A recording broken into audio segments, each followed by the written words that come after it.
Hey, good morning, everybody. Happy Thursday.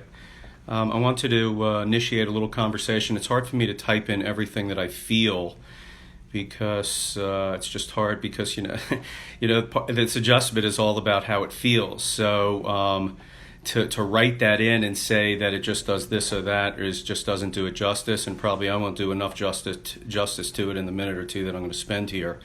But the pisiform has to be able to separate from the triquetrum. And if you look at my hand here, here's my pisiform here. If you move it, that thing should move, and you should get that to move. And it's kind of encased in this kind of tendinous, whatever it is in there, ligamentous stuff, connecting it and the fascia and all this stuff. Well, that has an ability to move three-dimensionally.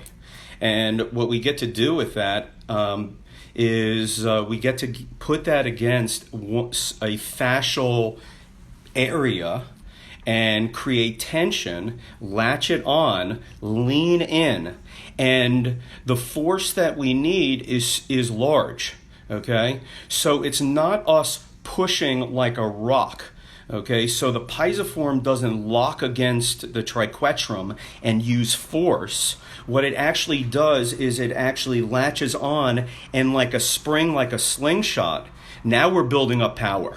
Okay, because the force that we have to be able to overcome is the force necessary, the muscle activity that's necessary to hold somebody up in their misalignment against gravity.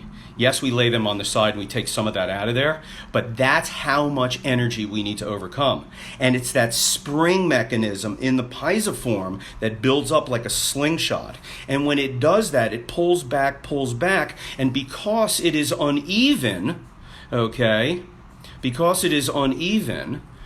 pisiform, it actually feels as it's pulling back against probably posterior part of the triquetrum. What it's doing is it actually feels like it's rolling, okay? Pop, pop, pop, pop, pop, pop, pop, okay? And what that is actually doing, it's like a bulldozer that's actually going right through, okay?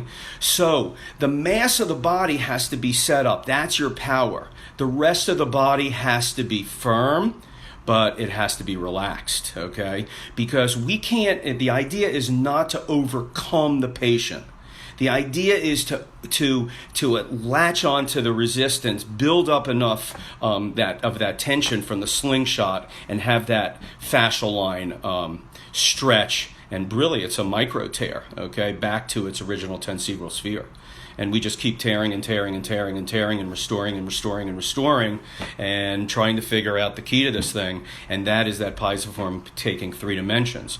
And at the class in Atlanta, we're going to talk about the connectivity one of how to do that, of latching on. Connectivity two is about bending, which is trying to pop the whole thing, because we really have to understand how to do faster work. We need to be able to pop the posture and not just work line by line. So we'll go through that. And then the last piece is the rolling part, where understanding what torque does and how we roll through and create three-dimensional motion in the body.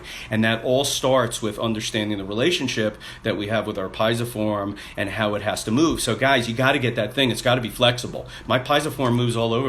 I just push it all day long, keep it loose. I get my hands loose. I get my whole body loose. Stretch your fascia, stretch your pisiform, and we will finish this conversation again in Atlanta. Have a beautiful day.